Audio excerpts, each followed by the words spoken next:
반갑습니다. 현대중공업 모스 기술전수팀을 맡고 있는 오정원 부장이라고 합니다.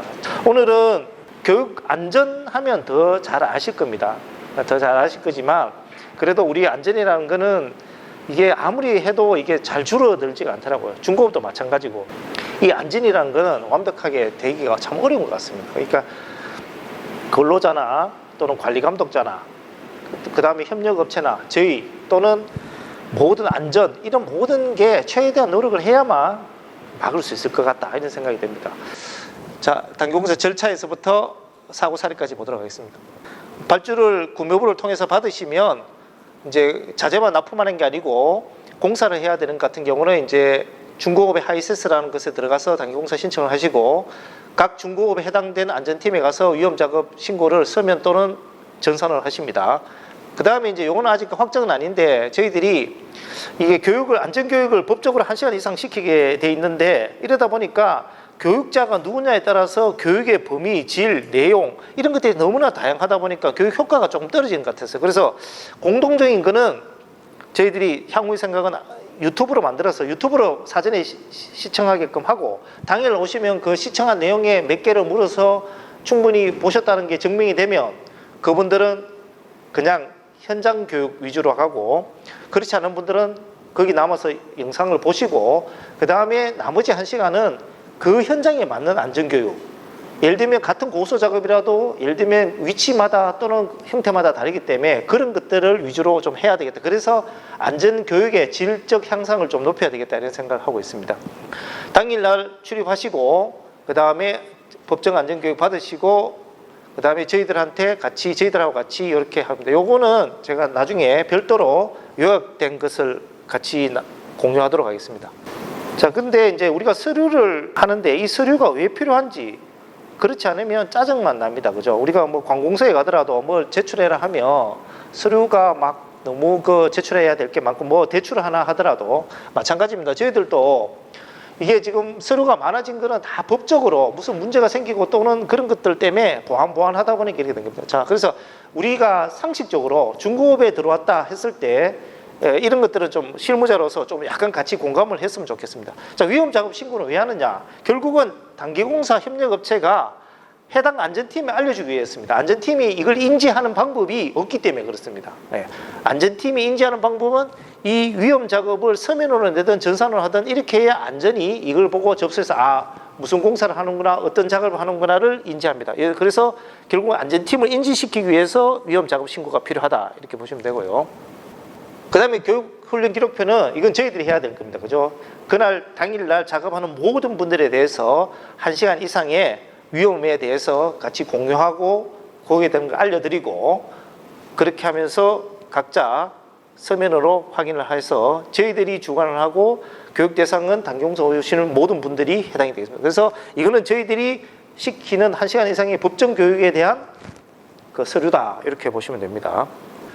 그 다음에 이제 요거는 순수하게 협력업체에서 하셔야 되는 겁니다. 근데 이게 잘 안 되더라고요. 제가 이걸 많이 현업에 있을 때 많이 하려고 했는데 잘 안 돼요. 잘 안 된다는 말은 평소에 이걸 안 하시고 계시다는 겁니다. 먼저 하면 요것도 법적인 서류입니다. 중대재해가 나면 경찰이나 검찰이 와서 제일 먼저 그날 작업 지시한 거 내놔 보세요 하는데 대부분 사람들이 구두로 합니다. 구두, 그죠? 말로써. 근데 말로써 하는 거는 증거로서 효력이 없다. 그래서 어떻게 하느냐? 각자 개인 한 명 한 명한테 무슨 일이 했는지를 적고 거기에 대해서 위험사항을 적으면서 본인이 확인하도록 하면서 그날 해야 될 일과 그 일에 대한 위험도를 알려주면서 이제 공동적인 거는 요 밑에 안전 내용이 있습니다. 그죠? 이렇게 하면서 설명하면서 각자 안전 다짐도 되고 그 다음에 내가 할 미션도 명확하게 하고 거기에 따른 안전 위험도도 인지하면서 사고를 줄여보고자 하는 양식입니다. 이것도 법적인 서류입니다. 그 다음에 중요합니다. 이것만 잘 되면 제가 볼 때는 공기도 빨라지고 작업 퀄리티도 높아지고 그 다음에 안전해지는 겁니다. 이 작업 절차서를 잘 작성해야 됩니다. 저희들이 작업 절차서를 주십시오라고 하면 쭉 잘 해오시는데 너무 그냥 맨날 형식적인 것들, 물건 들어왔다, 물건 내렸다, 그 다음에 뭐 공사 시작한다, 뭐 공사 끝난다, 이걸 보고자 하는 건 아니거든요. 그거는 뭐 의미가 크게 없습니다. 이게 하는 가장 큰 주 목적은 절차서가 왜 필요하냐. 자, 여기에 어떤 물건에 어떤 공법으로, 이럴 때 공기구는 어떤 걸 쓰든지, 물건 상하차는 어떤 방법을 할 거냐, 놓는 장소는 어디에 할 거냐, 이런 것들을 하는 게 공사 담당자, 그 업체 공사 담당자, 영업하시는 분들의 주 역할이 돼야 되는데, 대부분 이 역할은 잘 안 하시고 그냥 서류만 제출하고 그냥 요건만 갖추는데 노력하시다. 그러다 보면 이 서류가 그냥 내라고 자꾸 하니까 엉성하게 내거나 내용이 별 도움이 안 되는, 실제 작업했는데 이 절차대로 작업이 안 이루어지고 현장과 이 절차서는 완전히 따로 노는, 그러면 뭐냐, 제가 볼 때 이거는 그 업체, 제가 보는 견제 그 업체의 수준이다. 이 담당하시는 분의 또는 이걸 작성하신 분의 어떤 수준, 그 다음에 어떤 지식 정도, 그 다음에 어떤 안전 마인드, 관리 마인드에 대한 모든 평가를 저는 이걸로 충분히 할 수 있습니다. 근데 이거 작성하는데 시간이 좀 걸리거든요. 근데 이 형식이 중요한 게 아니고 진짜 이걸 파노라마식으로 생각하시면 돼요. 내가 오늘 크레인 하나를 철거를 한다.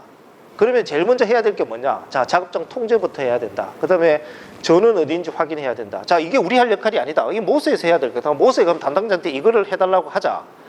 라고 하고, 그 다음에 위에 크레인에 뭐 레일 스톱바를 설치하거나 현수막을 내리자. 이렇게 해서 작업 준비가 끝난 다음에 그 다음 부수바 전원을 차단하려고 하자.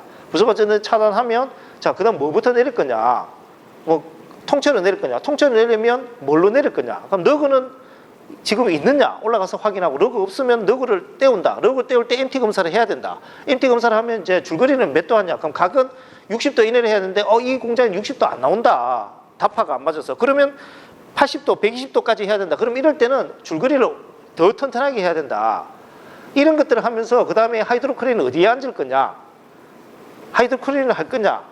뭐 이런 것들에 대한 지시, 이게 모든 것들이 그게 포함이 된다. 이런 생각합니다. 이게 안 되면 그냥 크레인 상차, 하차, 안전조심, 추락주의 조심, 이 수준밖에 안 나오는 거예요. 그래서 그 안에 내용만 보면, 이분의 어떤 기술적 수준, 그 다음에 이 업체의 어떤 모든 퀄리티가 제가 볼 때는 여기서 판단된다. 이것만 잘하면 내 직원을, 동료 근로자들의 안전을 여기서 다 확보할 수가 있어요. 진짜 공구도 어떤 걸 챙겨야 되겠다. 줄거리 슬링벨트 어떤 걸 챙겨야 되겠다. 차는 어떤 게 준비해야 되겠다. 그 다음에 다음 절차는 어떻게 해야 돼. 이렇게 하면 10명이 들어와도 각자 하는 역할이 딱 일사불란하게 움직이는데, 이게 없으면 여기 그날 와서 현장에서 공부를 하기 시작해요. 야, 너그 이제 보자, 확인하러 가자, 어디에 떼워야 되나. 그 다음에 바쁜 사람, 소장 같은 그 책임자, 그 사람만 바쁘고 나머지 8명, 9명 열중시하고 놀고 있습니다. 그 중에 뭘 해야 될지 모르니까. 그래서 이 절차서를 공유하고 하는 게 여러분들이 공기를 단축시키고 안전하게 하고 작업 퀄리티를 높이는 일인데, 왜 이걸 안 하는지 저는 이해를 못 하겠어요. 여기에 조금만 투자하면 내 직원들이 일을 하기가 되게 편해지는데, 고민할 필요도 없는데, 그 다음에 우리가 그 부분은 저희들 모스 입장에서도 보면, 이 업체에는 신뢰가 확 가죠. 근데 뭐 올라가 보면 여기 있는 내용하고 물건하고 하나도 안 맞고, 자전부터 안 맞고, 뭐 붙어야 될 거 없고, 줄거리 지기차로 내려야 되는지, 그날 갑자기 크레인 수배해달라고 그러고, 뭐 이제 이러면 이제 빵점 되는 거예요. 그럼 위험해지는 거예요. 그럼 후닥닥 이러다 보면 이제 통제도 안 되고, 그러다 보면 어수선한 과정에서 사고가 나게 되어 있습니다. 그렇습니다. 그래서 이 부분에 여기 오는 대표님들이나 책임자분들은 진짜 이게 중요하다. 이제는 달라져야 된다. 이 부분에 조금 더 많은 부분을 좀 해주셨으면 좋겠습니다. 그 다음에 중량물 중기는 이렇게 작업 계획서를 쓰게 되어 있습니다. 그죠? 법적으로 지금까지는 다 법적인 사항들입니다. 자, 이게 중공업에서 단기공사 업체들이 중대재해가 난 걸 모았습니다. 저희들 쪽은 아니지만 과거에 설비 보존 부분에 시설공사부가 같이 했었기 때문에 같이 넣어봤습니다. 그 다음에 위에 2007년도 두 건도 공교롭게도 추락입니다. 추락은 실수하면 중대재해로 이어집니다. 실수하면. 무빙셀타에 크레인 설치를 하러 갔습니다. 그런데 점검 중에 한 7시 좀 넘어서, 제 기억으로 아침 7시 넘어서 가셨어요. 그래서 조금 부지런하신 분이, 책임자인 분이 그 위에 이제 좀 점검하러 가시다가 이동 중에 실종을 하신 것 같아요. 아마 이때. 그게 이제 2007년도에 있었고, 또 하나는 1공장 팬 교체입니다. 팬 교체, 그 건설기계 1공장, 제공공장은 되게 낮거든요. 이제 7m밖에 안 돼. 위에 지붕에 팬이 수십 개 있어요. 왜냐하면 제공공장이다 보니까 용적 휴미 많이 발생하니까 그걸 밖으로 다 빼기 위한 실조기가 떨어진 거예요. 그래서 이게 지붕공사에 관련된 법규는 거물망을 무조건 치게 되어 있습니다. 앞으로 사행서 보실 때 중고업 자산 부분에서 거물망, 지붕공사인데 거물망 치라는 게 사행서 없으면 이 공사 절대 안 하겠다고 하십시오. 자, 그 다음에 그 위에 게 블록리프트 대차가 이제 필요 없어서 폐기를 하는데, 폐기를 우리가 쓰레기통에 잘라서 넣어야 되잖아요. 돌핀장에서 저거 자르다가 자기 쪽으로 넘어져가지고 돌아가신 거예요. 심지어는 자르는데 자기하고 같이 떨어지는 경우도 있고요. 그러니까 이게 여름이 아니더라도 자르는데 집중을 하다 보면 이거 내가 있는 내 스스로 나를 자르고 있는지, 그러니까 저런 부재 같은 경우는 카크레인이나 하이드로크레인이나 이런 걸로 좀 고정을 시켜줘야죠, 그죠? 혹시나 이게 CG가 어떻게 될지 모르잖아요. 예상을 할 수가 없잖아요. 절단하다 보면 이게 탁 틀어지잖아요, 그죠? 그러면 내가 몸 피할 수도 있고, 그래서 그런 것들.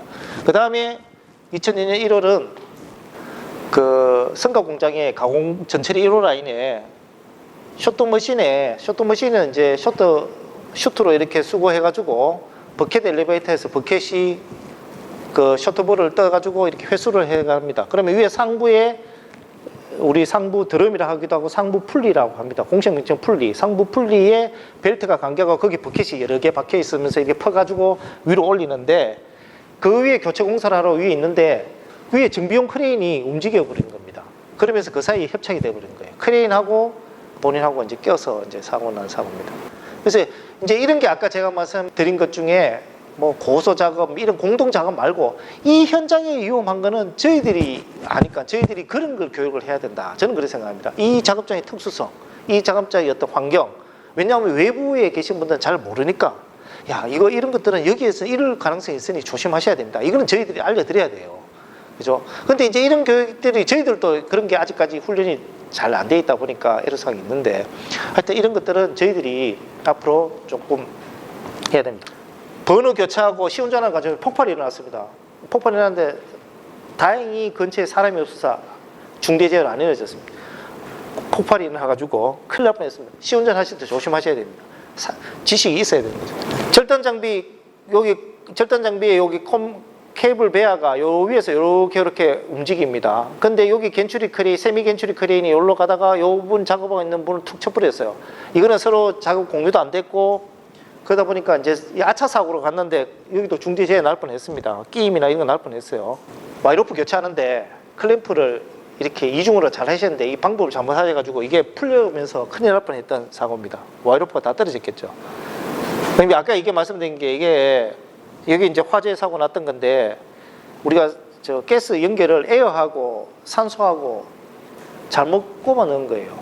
그러니까 다른 사람이 이 조선소에 용접하는 사람이 그게 바뀐 줄을 모르고 자기는 그 시원하라고 에어 자켓을 입습니다. 에어 자켓에 에어를 꼽아 있는데 이 에어 자켓에 에어가 들어간 게 아니고 산소가 들어간 거죠. 그러다가 용접 작업이나 이 절단 작업을 하는데 불꽃이 산소가 있을 때는 불이 잘 붙습니다. 그죠? 심지어는 폭발까지 합니다. 그러면서 이제 그분이 화상을 입었던 사고예요. 그러니까 우리가 그래서 색상으로 구분하고 굵기도 다르게 하는데도 불구하고 어거지로 막 끼워 맞춤 한다든지 또는 착각을 한다든지 하면서 잘못 연결해가지고 결국은 이분은 자기가 이게 산소인지 에어인지 감이 없잖아요. 그죠? 구분이 안 되니까. 그러면서 폭발하고 화재 입으신 거예요. 별 일이 다 일어나서, 이건 제가 건설기계 담당할 때 제가 이게 천장에 판넬을 하나씩 시저스 리프트를 타고 올라가서 하나 해체하고 내리고 또 하나 하고 내치는데 한참 20개를 내렸어. 그런데 쭉 올라가는데 여기 이제 공장 내에 여기 녹색이 H빔입니다. H빔에 I빔에 여기 이제 크레인이 고정물이 부속되어 있는데 여기는 천장보다 툭 튀어나와 있을 거 아닙니까? 그 천장으로 맨날 오르락내리락 하다가 이 부분에 순간적으로 인지를 못하고 쭉 올라갔는데 시저스 리프트는 쭉 올리면 자기가 봐도 끝까지 못 봅니다. 한 요 정도 시선이 가는데 쭉 올라갔는데 갑자기 머리 위에서 뭔가 와서 아직 천장은 한참 남았는데 뭔가 툭 때린 거예요. 그래서 목에 뼈가 골절이 탁 돼버린 거예요. 뭐 여러 가지 경우인데 감전 주의하셔야 되고 활선 작업 됐으면 노또로 하시고요. 시운전 할 때는 제발 좀 시운전할 때 옆에서 쳐다보지 마십시오. 그죠? 한 사람만 하고 전기급을 좀 내시고요. 장갑 하나 끼고 고개 좀 돌려가지고 뭐 투명 아크릴판 같은 거 이렇게 하나 대고, 왜냐하면 항상 전기나가 무슨 쇼트가 나면 딱 요 손, 얼굴 여기가 항상 화상이 있더라고. 제가 우리 직원들 경험으로 하면. 그래서 장갑만 끼면 괜찮거든요. 우리 저압은 그렇게 해가지고 손을 내고 약간 고개 돌리고 이렇게 하고. 자, 충전부에 전기가 살아있을 때는 공기구 이렇게 말하다가 돌리다가 파박 하면서 쇼트 나는 경우도 있습니다. 여기서 돌아가셨어요. 옆에 크레인이 있는데 네일 클럼프 안 채우니까 옆에 크레인 와서 퉁 때려 뿌려서, 퉁 때리니까 여기가 헌팅이 딱 되는 거예요. 해피면 사람 여기 있는데 이거 흘러가서 압착시켜 버립니다. 옆에 크레인이 와서 땡겼어. 그런 것도 조심해요. 높은 데 이동하시다가 추락하신 거예요. 샤클은 눈높이에서 올리시고, 눈높이에 안 올리다가 물건 걸고 넘어지면서 이거 넘어뜨리면서 지나가는 사람 화재입니다. 도장 공장에서는 어떤 일에서 화기 작업은 안 됩니다. 죽어도 안 됩니다. 불이 한두 번 난 게 아니에요. 도장 공장에서는 80% 90% 불 난다. 화기 작업하는 순간 불이다. 도장 공장은 불이다. 쇼트장에서도 불이다. 도장 공장은 절대 화기 작업, 가만히 있어도 불 나는 데가 거기에요. 그런데 불을 근처에도 갖다 대면 불 납니다. 무조건. 그래서 도장 공장 그라인더로 작업하시라. 근데 진짜 불가피하게 그라인더 작업에서 도저히 속도가 안 난다. 이럴 때는 아까 같이 유해위험 평가를 하고 안전하고 합쳐서 우리 내부적으로 최고 책임자까지 사인받고 그렇게 하면 돼요. 어렵지만 그렇게 해야 돼요. 그게 맞지. 도장 공장에서 하면 불납니다. 불나면 우리가 이제 감당이 안 됩니다. 그죠?